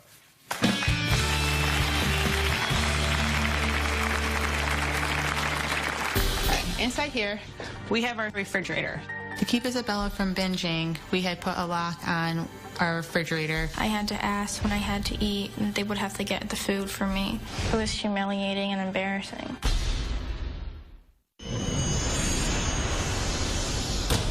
I see fat everywhere. I think that is disgusting. I think my ideal weight should be around 80 pounds. One time I got down to 78 pounds because I didn't eat, and I took almost 16 laxatives. Life is just so much better when you're skinny. Well, 15-year-old Bella says she has a crippling fear that calories can fly through the air, make her fat. She is also deathly afraid of smelling food because she thinks she might inhale calories. Now, she says she gained 1/10 of a pound after hugging her grandmother. Bella says she purges 30 to 40 times a day to get rid of calories, some of which are those that can jump on her. She says it all started when she was 9 years old. I started binging and restricting because my mom made me feel like I was fat or that I didn't have the perfect body. I have never told Isabella that she's fat. When I was 9, I was running up the stairs, and she heard me out of breath, and she was like, "You're so out of shape. You need to exercise." I have encouraged Isabella to work out. She takes it in a negative way. She would always compare me to my friends. She said things like, "You can't get that shirt. You don't look like those types of girls that can wear those types of shirts." My mom never told my brothers that they were overweight. Inside here, we have our refrigerator.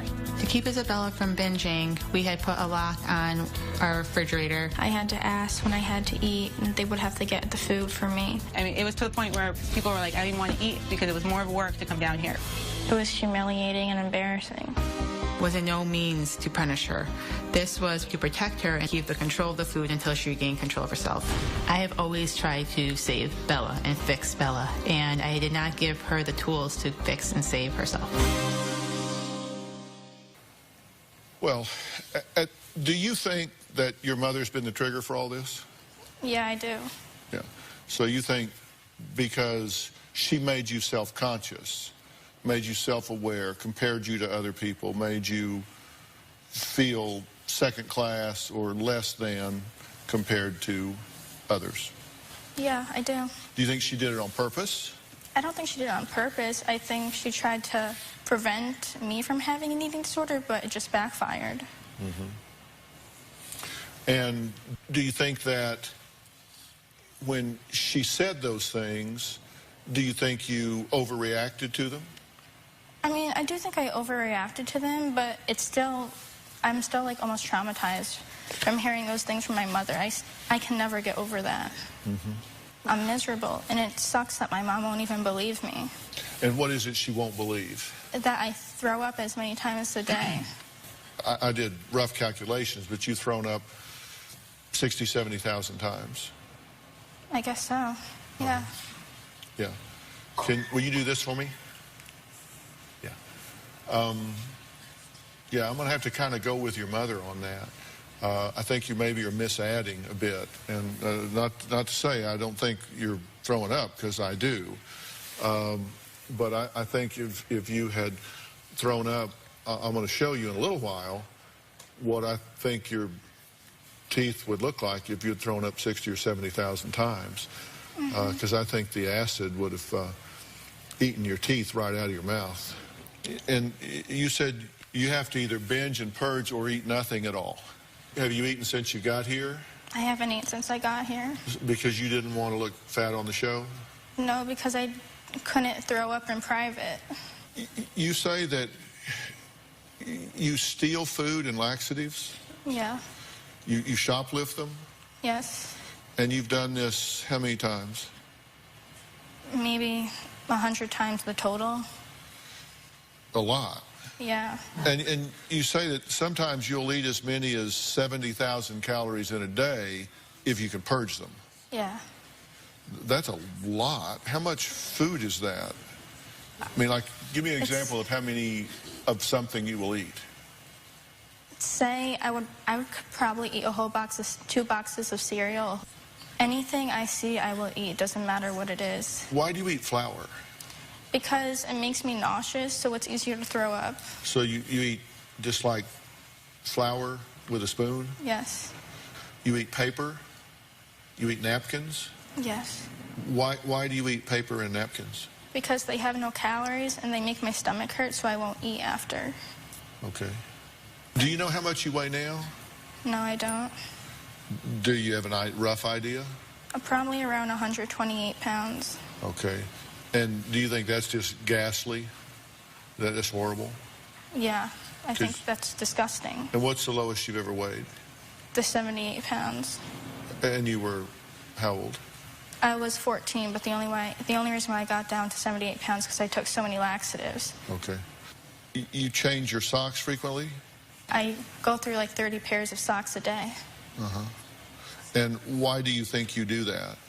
Because your socks collect the most germs because you're walking on the floor, and then if it goes on your bed and then you touch your bed, then you get all those germy calorie things. Right. You kind of said it without saying it. Yeah. Yeah, germy calorie things. Bella isn't the only person in the family who has battled a severe eating disorder. We're going to find out who Bella blames for passing their weight obsessions on to her. We'll be right back.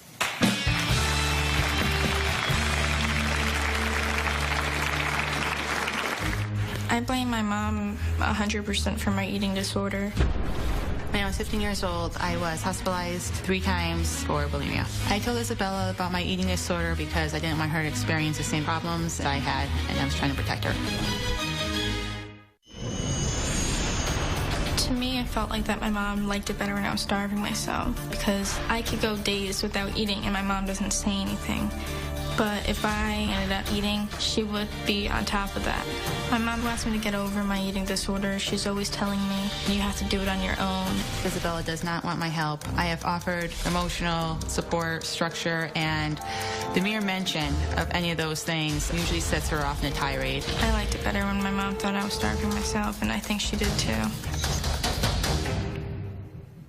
Well, I'm here with 15-year-old Bella, who believes that calories are just really her enemy, that they can fly through the air, she can breathe them in, she can get them from touching things. She locks her doors so nobody can put food in her mouth while she's sleeping. So clearly, she is obsessed with this. She says, look, this is my mother's fault, and she explains it this way. I blame my mom 100% for my eating disorder. My mom had an eating disorder when she was my age. When I was 15 years old, I was hospitalized 3 times for bulimia. I overcame it when I had my son. I told Isabella about my eating disorder because I didn't want her to experience the same problems that I had, and I was trying to protect her.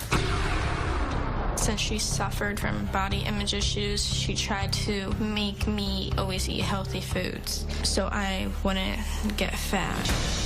When I was really young, I refused to eat the vegetables, and my mom made me stay at the table until I ate them. The rest of the children ate them, went off.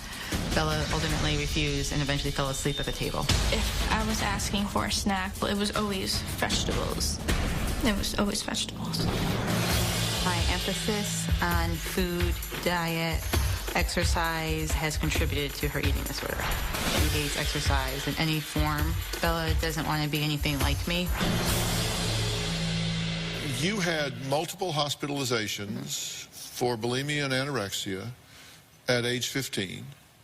And at age 15, your daughter is struggling with bulimia and wishing she was anorexic because she's wanting to get down. And you see no connection because there's anger here. You say, oh, this is completely different. I see no connection at all. I see a connection because I know that there is a genetic background, and I put a lot of emphasis on health and fitness. I don't really remember putting so much of an emphasis on food. But based on results, we have to say whether it was genetic predisposition or that has potentiated, or whether or not it was a combination of genetic predisposition and choices made in parenting or emphasis or whatever. We certainly have to see that there are strong parallels. There is, but you know what I think? I think Wait. Oh. Respond to me without but in the sentence, because you said, well, yes, there are but. But means forget what I just said. I'm going to now tell you what I really mean. I said, do you see that there are strong parallels? Yes, I do, but no, I don't really. Do you really not see the parallels here? I see the parallel.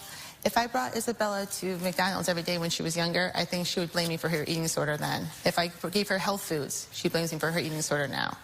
So I do see the parallel, but... I do see the parallel, but no... I see the parallel...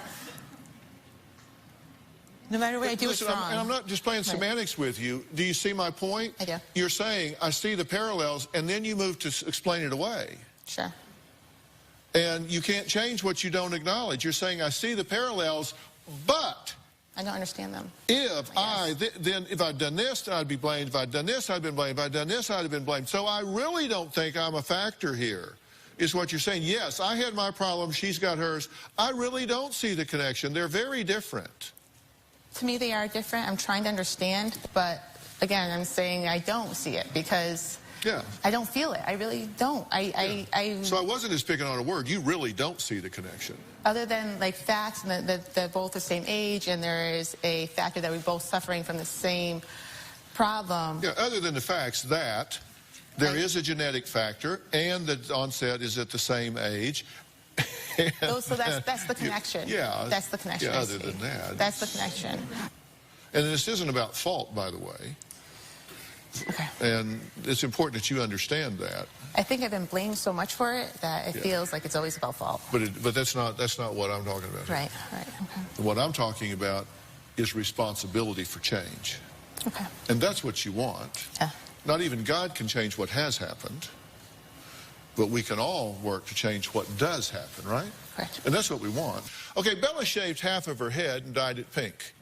She did that earlier this year. Her mom believes her daughter has an emerging borderline personality, which makes her do impulsive and extreme things. I disagree with that as well. But I'll explain what I do think when we come back.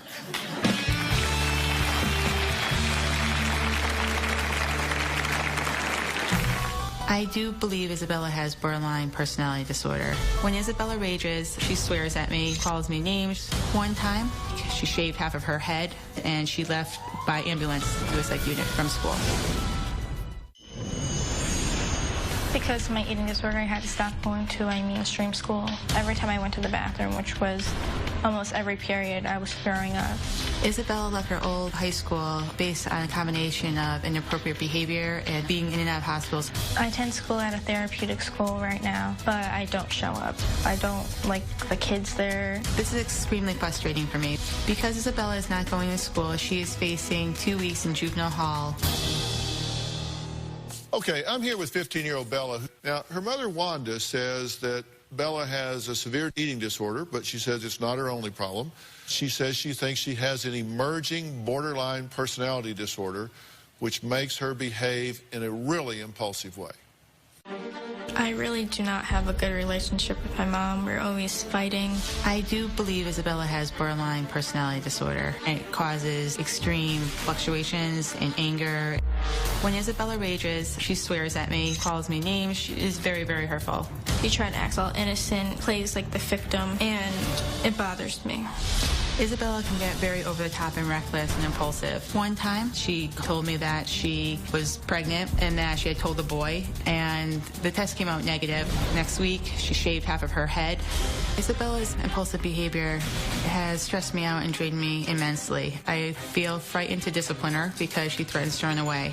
One time, my mom took my phone away because I didn't go to school that day. I was trying to stand up to her. I started freaking out, and I ran away from home. I can't really take anything else away because she doesn't care about anything. I've asked Dr. Pat Basu, he's the chief medical officer for Doctor On Demand, to explain the collateral damage from Bella's binging and purging. Now, Doctor On Demand is a company, an app that we have created here. And Dr. Basu, just so you know, is highly qualified. He served as a White House Fellow, was on the Board of Governors at Stanford Medical Alumni Association. He holds a medical doctorate with an MBA with honors from the University of Chicago. So this is the guy's top of his field. Dr. Basu, thank you for joining us today. Thanks for having me. How are you, Dr. Phil? I am well. I want to just get right to this, Doctor, if we can. I am very concerned about Bella and her binging and purging. I want to talk about the harmful effects of bulimia. What are the dangers with regard to mouth, throat, esophagus, stomach, intestines, all of that area? Our stomach and our bodies, it secretes acid, a very highly concentrated acid that some of the cells actually secrete hydrochloric acid, and your stomach is designed to contain that acid. It has special lining, special cells that protect the stomach itself from that concentration. That concentration is incredibly high. Now, if that acid, that gastric acid from our stomach, rises even a few times, it's going to damage and kill the cells in your esophagus. The same is true, obviously, in your mouth and your teeth. Okay, we're looking right now at a picture that you've provided us that shows a bulimic's mouth that has thrown up chronically, across a number of months, many times a day, and the teeth are just rotted from their mouth. I mean, it's just unbelievable. Yeah, it's horrible. The acid will just, over time, it will literally decay and dissolve those teeth. Okay, we have another picture here. You're you're looking at here is literally a hole torn directly into the stomach. If this hole erodes into an artery of which surrounds the stomach, the patient can bleed to death. So this can definitely be a fatal condition. Doctor, when we're talking about laxative abuse, then you really have problems with the colon as well, right?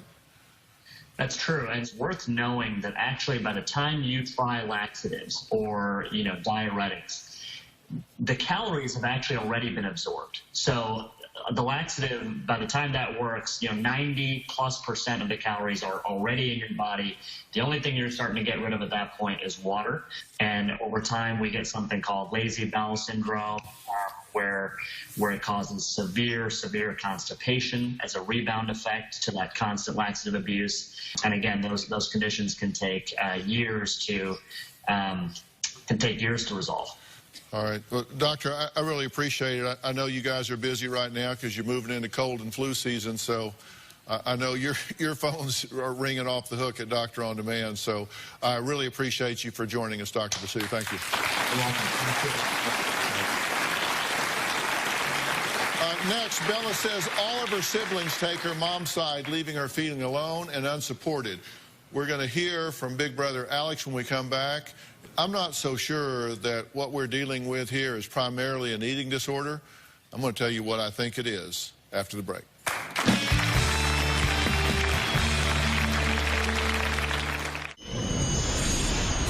My siblings take my mother's side over everything. They worship her in a way. I don't know why they do it, but I know that they try to protect my mom. Like, I see it, I notice it, I witness it every day. I don't want anything from my family. There's nothing they can do. Wanda says her 3 other children take a back seat to Bella's eating disorder. She says because of Bella's behavior, her youngest daughter has become clingy and worried, and her youngest son is angry and now makes comments about Bella's weight. So, look, this clearly is affecting the entire family, right? It is. But it was interesting, you see it completely differently. I mean, she says everybody's on your side and she's over here alone, and you say that everything is about her and everybody else takes a back seat to her and her eating disorder. The kids are angry. They're angry because they're not allowed to behave in the ways I allow Bella to behave. And part of that comes to the fact that I've lost control with Bella as a parent and through discipline, and they don't think it's fair. Now, this is your big brother, Alex. What do you think about all of this? Are you worried about your sister? Yeah, I'm very worried about my sister. I mean, you just heard Dr. Basu from Doctor On Demand. He's talking about actually life-threatening medical issues that come to play here, as well as the psychological aspects. Yeah, I'm very worried that if things continue to get worse, that she'll have major health problems, possibly die. Do you believe he wants the best for you? Yes, because he's always had my back, even if no one else did. The kids definitely care about Bella. They're very worried about her, but it's very difficult, especially when they're younger, she can be very mean to them, and it's very difficult for them not to react to that. So a lot of times they react to her from maybe the things that she's saying or pushing them away, and they can only take so much, and eventually they're going to respond back. And then she'll internalize that as everybody hates me, but she's pushed so much. But I don't mean to be mean. I just am so upset with myself. What do you want from your mother that you're not getting? I want her to tell me it's going to be okay, and I want her to believe me. I don't want to have to hide and be so scared. What do you want her to believe?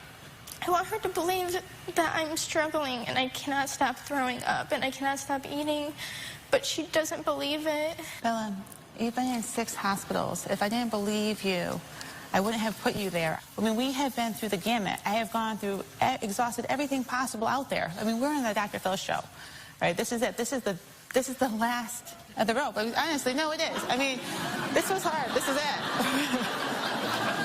All right, you know what this is? This is putting all of us out there for the world to see. And this is all for you. And the thing is I don't know what else I can do. Everything I'm doing, nothing is working, or you don't like it, or it's not exactly to your standards, but I'm exhausting it all. But that's not the question I asked. I said, But it's because I believe you that I'm doing these things. But you just said I'm over-exaggerating.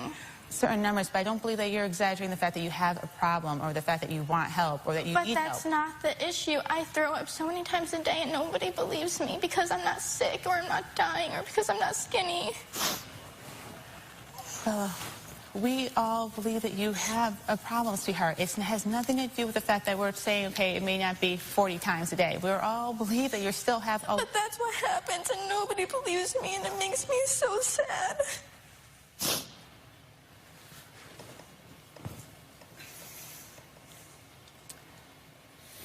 So what specifically do you want to be believed about?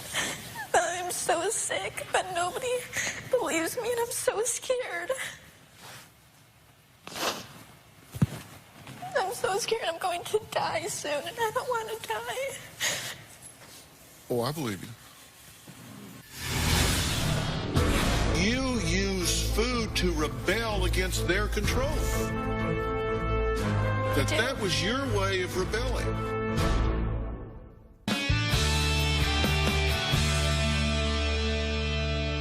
You said some things that your focus on food was because they made it taboo. They put it off limits to you, and so that made it something you really focused on. Yes. You said that you use food to rebel against their control. That was your way of rebelling. Now think about this. At the most primary level, what is it that we control as human beings? Every mother in the world knows this that's potty trained a child. What that child controls is what they take in and when they take it in, and what they put out and when they put it out. That's the primary control. That's the one thing. Like, you can take a child and put them over here or pick them up and put them over here, but you can't tell them when to pee. You can't tell them that. You can potty train them, then you get all dressed up and get ready to go out on a big night, and they can stand right there in the entry hall and just pee all over the floor. Say, you gonna go out and leave me? Go right ahead. Look at this. It's the primary control, and it's interesting. It's the most base level. You have picked a battleground with this woman. You can control what you take in and what you put out, when you do it, and how you do it. But I feel like I have no control now. It starts for one reason, but it continues for another. It started because it's like, okay, bitch, watch this. Okay? Yeah. But then pretty soon, the eating disorder says, okay, bitch, watch this. Yeah. You see it with drug addicts all the time, Bella. You see it with drug addicts. They start out taking the drugs to party, but then pretty soon the drug gets a hold of them, and now it owns them. This might have been your defiance, your control. Look at me. Look what I can do. But then pretty soon, because right now, I tell you exactly what you want to do. Right now, if you are honest, there's a real part of you, there's a voice inside of you right now that says what you really want to do is get the hell out of here and go home in your room, lock that door, and be alone with your disease. True? Yeah, true. You want to go home and be alone where you can binge and purge, just leave you alone with your disease. It's calling you back. That is not how it started, is it? No. It started for one reason, but it continues for another. And there's something going on here called comorbidity. These things don't happen in a vacuum. You're also very depressed. You're really down. You're really sad. All these things start happening together. And somebody's got to unravel all of that. You are this close to being able to get this under control and be okay. We're going to take a break, and I want to give a plan for this family. We'll be right back.